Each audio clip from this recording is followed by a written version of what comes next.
Assalamualaikum warahmatullahi wabarakatuh. Perkenalkan, nama saya Teni Marzala, NIM 2120202134. Baiklah, di sini saya akan membahas tentang emosi. Untuk memenuhi tugas UAS Psikologi Pendidikan. Apa sih itu emosi? Mungkin kalian sudah tahu apa itu emosi. Nah, jadi emosi ini berasal dari kata emetus atau emephor yang berarti mencela, yaitu sesuatu yang mendorong terhadap sesuatu.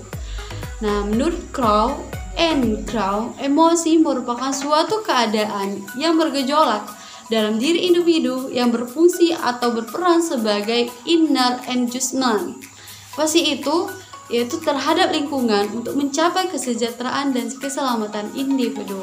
Jadi, emosi itu merupakan gejala psikis yang bersifat subjektif yang umumnya berhubungan dengan gejala-gejala mengenai dan dialami dalam kualitas senang ataupun tidak senang di berbagai taraf.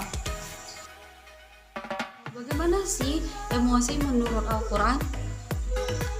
Telah dijelaskan dalam surah Al-Isra surah ke-17 ayat ke-83 yang artinya, dan apabila kami berikan kesenangan kepada manusia, niscaya berpaling dia dan membelakangi dengan sikap yang sombong. Dan apabila dia ditimpa kesusahan, niscaya dia berputus asa. Nah, dari ayat di atas seperti penjelasan sebelumnya, bila sifat manusia memiliki kecenderungan yang salah satunya sifat dengan yang lainnya dengan dominan yang mengakibatkan ketimbangan dan gangguan emosional yang cukup parah. Itulah sifat manusia bila mendapatkan kesenangan dan juga dia akan sombong, dan bila dia ditimpa kesusahan dia akan berputus asa. Lalu setelah dijelaskan dalam surat An-Nur surat ke-24 ayat ke-11 yang artinya, sesungguhnya orang-orang yang membawa berita bohong itu adalah dari golongan kamu juga. Janganlah kamu kira bahwa berita bohong itu buruk bagi kamu, bahkan ia adalah baik bagi kamu. Tiap-tiap seseorang dari mereka mendapatkan balasan dari dosa yang dikerjakannya, dan siapa di antara mereka yang mengambil bagian yang terbesar dalam penyiaran berita bohong, itu baginya adalah azab yang besar. Sangat sekali ya kan? Bagaimana sih komponen-komponennya? Komponen kurikulum seperti yang ada di samping kita sini, menurut Nisvianor dan Kartika yang dijelaskan atau dia ucapkan itu pada tahun 2004, bahwa emosi ini terdiri dari berbagai komponen. Yang pertama, cognitive experiential. Apa sih itu? Nah, jadi komponen ini adalah komponen yang terdiri dari pikiran seseorang akan kesadaran bagian-bagian emosionalnya yang sering disebut dengan perasaan. Nah, jadi ini nih adalah bisa dijelaskan bahwa ini adalah suatu perasaan gitu. Yang kedua adalah behavioral expensive.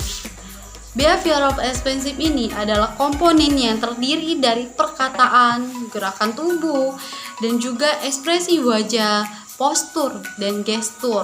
Nah, emosi ini adalah emosi yang terlihat, karena tadi kan emosi ini bisa terlihat dari gerakannya ataupun dari ekspresi wajahnya ataupun gesturnya.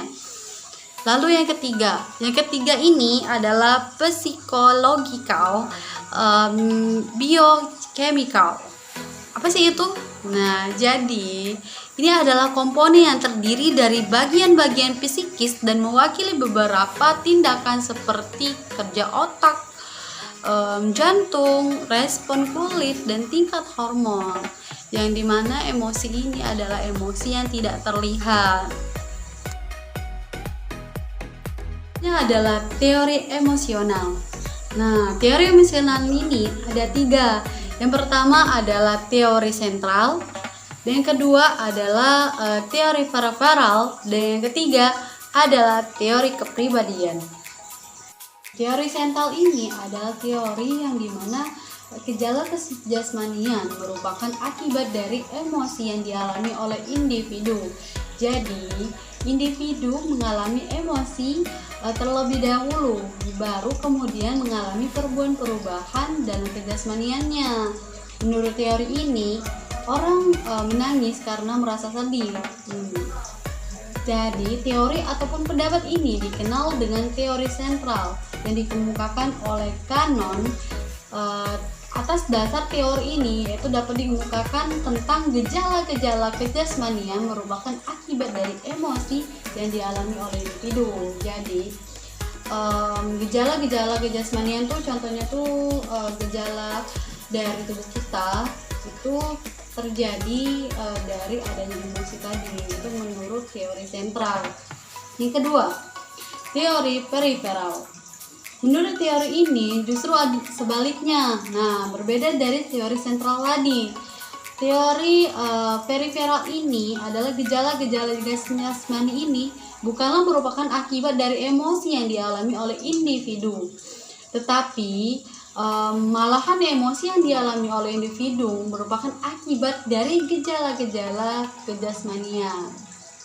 Menurut teori ini, orang tidak menangis karena susah, tetapi sebaliknya, ia susah karena menangis. Dan dengan demikian, emosi adalah hasil perspektif seseorang terhadap perubahan yang terjadi pada tubuh sebagai respon terhadap stimulasi-stimulasi yang datang dari luar. Adalah jenis dan klarifikasi emosi. Nah, jenis klarifikasi emosi ini, jenis emosi manusia banyak dan beragam. Namun, secara garis besar, emosi manusia dibedakan menjadi dua. Nah, apa sih itu? Nah, yang pertama adalah emosi yang menyenangkan ataupun emosi yang positif. Dan yang kedua adalah emosi yang tidak menyenangkan atau emosi negatif.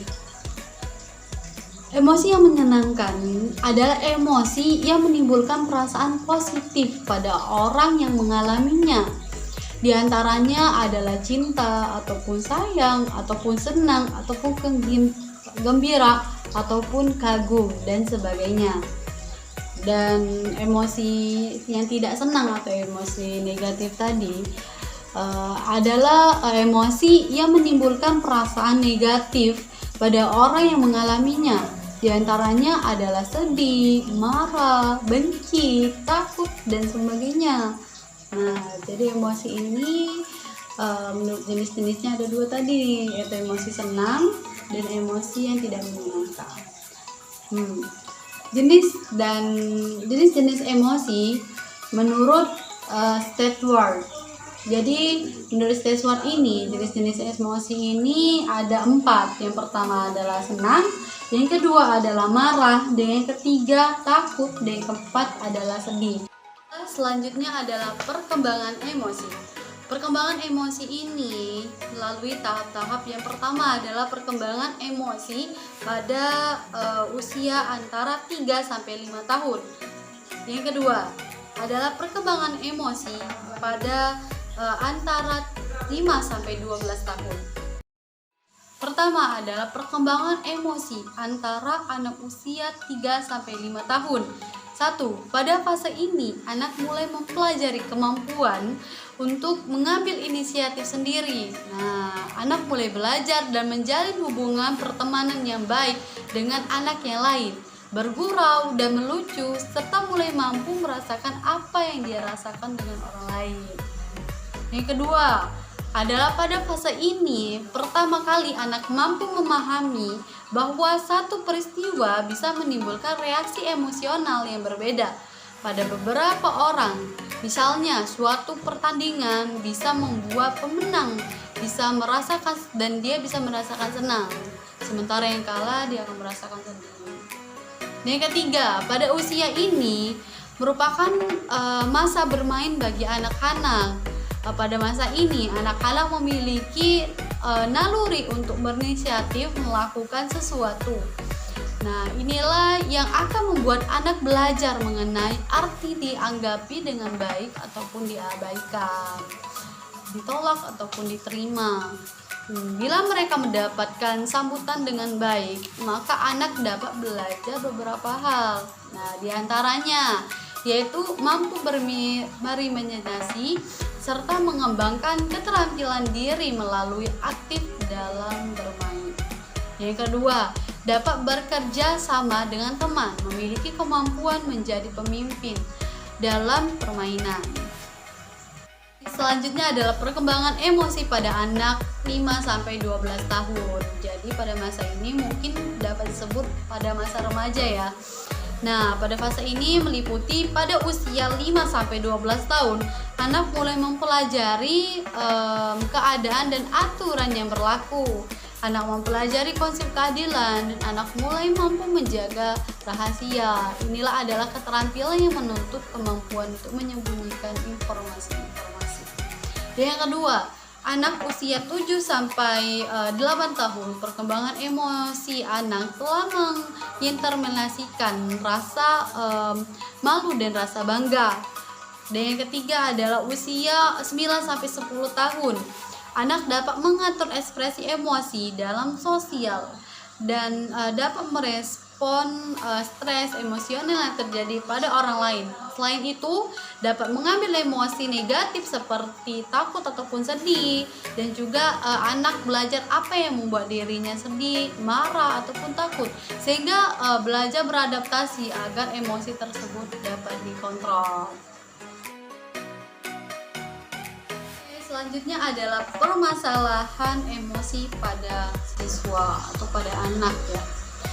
Sering sekali banyak masalah-masalah tentang emosi pada anak ataupun pada diri kita, yang dimana kita pun sendiri tidak bisa mengontrolkan emosi kita sendiri.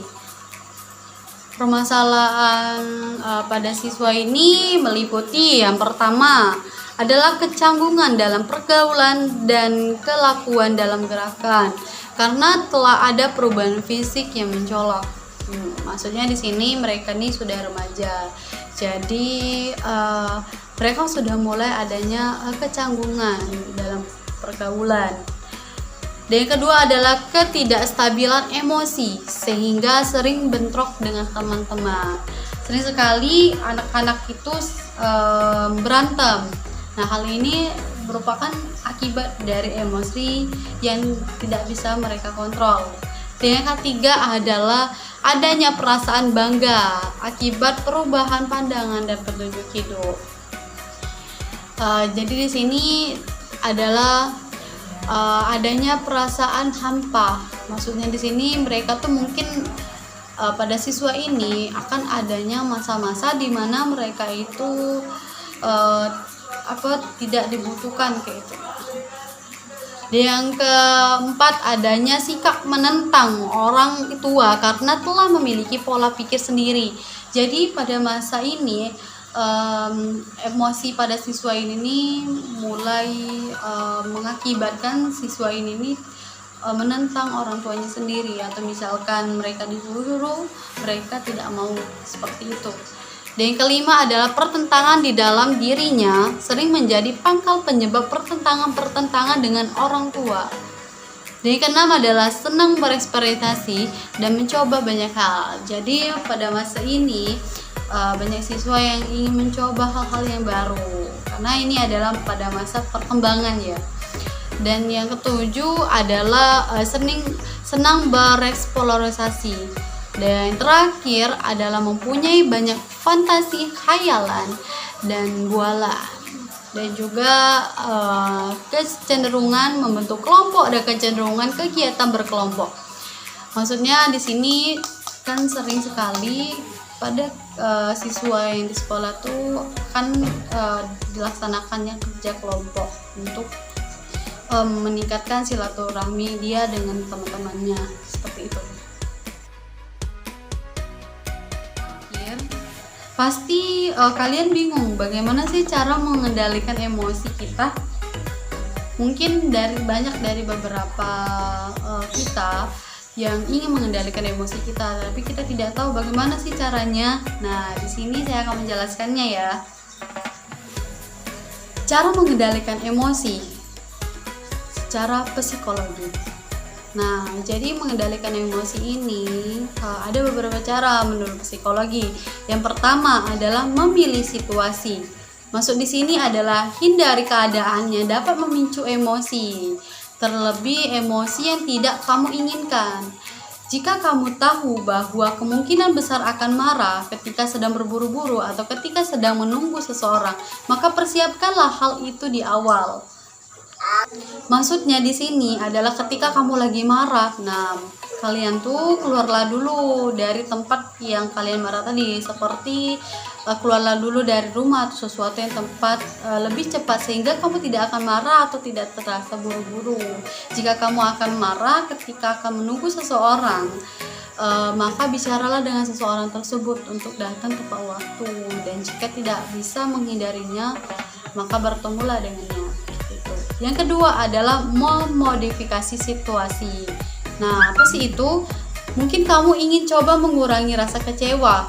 Nah, contohnya adalah ketika kamu berharap untuk membuat acara ulang tahun yang sempurna untuk teman ataupun keluarga, namun selalu saja ada hal yang tidak beres bagimu. Nah, mungkin saja kamu menaruh target yang terlalu tinggi ataupun harapan yang terlalu tinggi. Cobalah ubah situasi dengan mencari cara yang sesuai dengan kemampuanmu sehingga acara tersebut bisa selesai dan sesuai dengan yang kamu inginkan. Lalu yang ketiga adalah alihkan fokus perhatian. Maksudnya di sini adalah misalnya kamu secara terus-menerus merasakan rendah dengan orang-orang yang ada di sekitarmu. Kamu selalu menganggap orang itu hebat dari kamu. Nah, kamu selalu memperhatikan orang lain ketika mereka ada di suatu tempat atau mereka memiliki kelebihan. Kamu selalu iri, dan ketika rekan kerjamu mendapatkan emosi ataupun mendapatkan keberuntungan, kamu iri. Nah, kamu selalu merasa tertarik. Nah, jika begitu, coba alihkan fokusmu dari mereka. Maksudnya di sini coba lakukan tindakan-tindakan lain ataupun lakukan perbuatan-perbuatan lain yang tidak membuat kalian tuh berfokus pada seseorang tersebut gitu, agar supaya emosi dari kalian tadi bisa terkendali. Lalu yang keempat adalah ubah pemikiran. Inti dari emosi terdapat dalam diri kita adalah sebuah keyakinan yang mendorong.